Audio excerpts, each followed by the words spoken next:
বিধানসভা ভোটে ভরাডুবির পর রাজনীতির ময়দানে একের পর এক ধাক্কা খেয়েছেন অভিষেক বন্দ্যোপাধ্যায়। এবার খেলার ময়দানেও বড় ধাক্কা খেলেন ডায়মন্ড হারবারের সাংসদ। এবার আইএসএল এ অংশ নিতে পারবে না তার club diamond Harbour FC.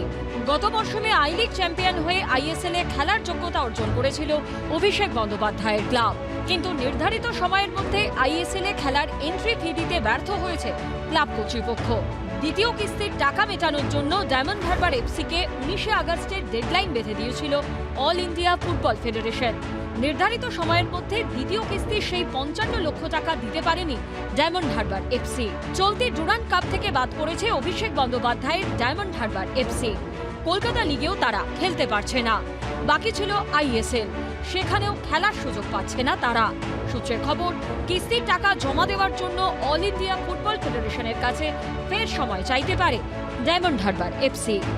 Soumitra রায়ের রিপোর্ট, এবিপি আনন্দ।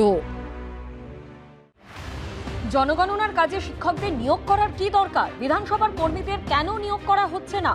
শিক্ষকদের একাংশের করা মামলায় মঙ্গলবার এই প্রশ্ন তুলল কলকাতা হাইকোর্ট। সেই সঙ্গে পর্যবেক্ষণে বিচারপতি কৃষ্ণ রাও বলেন, আমি বলতে বাধ্য হচ্ছি যে রাজ্য সরকার ব্যর্থ হয়েছে। পশ্চিমবঙ্গে 1 আগস্ট থেকে ডিজিটাল জনগণনার সেলফ এনুমারেশন প্রক্রিয়া শুরু হয়। 15ই আগস্ট সেই প্রক্রিয়া শেষ হয়েছে।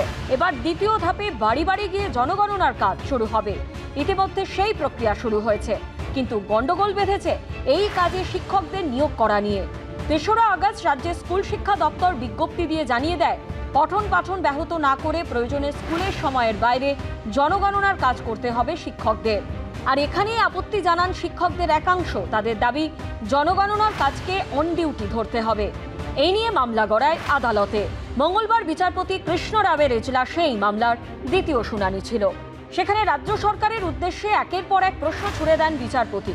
বলেন, শিক্ষকদের কেন জনগণনার কাজে নিয়োগ করেছেন?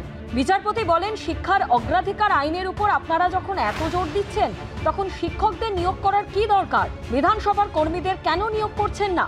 বিচারপতির পরামর্শ, বিধানসভার কর্মীদের জনগণনার কাজে নিয়োগ করুন। বিচারপতি এদিন আরও বলেন, কেন্দ্র ও রাজ্যের মধ্যে সমন্বয়ের অভাব থাকলে কিভাবে চলবে? একদিকে কেন্দ্রের তরফে বলা হচ্ছে সকাল 9টা থেকে বিকেল 4টে পর্যন্ত জনগণনার কাজ করতে হবে, আবার রাজ্য সরকার বলছে স্কুলের সময়ের বাইরে বা ছুটির দিনে জনগণনার কাজ করতে হবে। দুটো একসঙ্গে কিভাবে সম্ভব? জনগণনার সময়গুলোকে লক্ষ্য করেন, তাহলে দেখা যাবে যে বিভিন্ন সময় জনগণনায় সরকারি বিভিন্ন কর্মী এবং তার সাথে শিক্ষক যারা, তারাও কাজ করে এসছে। অতএব এতে ডবল ইঞ্জিন সিঙ্গেল ইঞ্জিনের কোনো ব্যাপার নেই। অতএব কোনো ভুল বোঝাবুঝির কারণেই তিনি এই জাতীয় মন্তব্য করেছেন বলে আমি মনে করি। এ রাজ্যে প্রথমবার বিজেপি সরকার গঠিত হয়েছে, অর্থাৎ কেন্দ্রে ও রাজ্যে একই দলের সরকার, ডাবল ইঞ্জিন সরকার। এই প্রেক্ষাপটে এদিনের শুনানিতে বিচারপতি মন্তব্য করেন, ডাবল ইঞ্জিন সরকারে তো এই সমস্যা থাকার কথা নয়। তিনি বলেন, আমি বলতে বাধ্য হচ্ছি যে রাজ্য সরকার ব্যর্থ হয়েছে। প্রশ্ন তোলেন, এরপর তো কাজে যোগ না দিলে জনগণনার দপ্তর এই শিক্ষকদের শোকজ করবে, তখন কি হবে?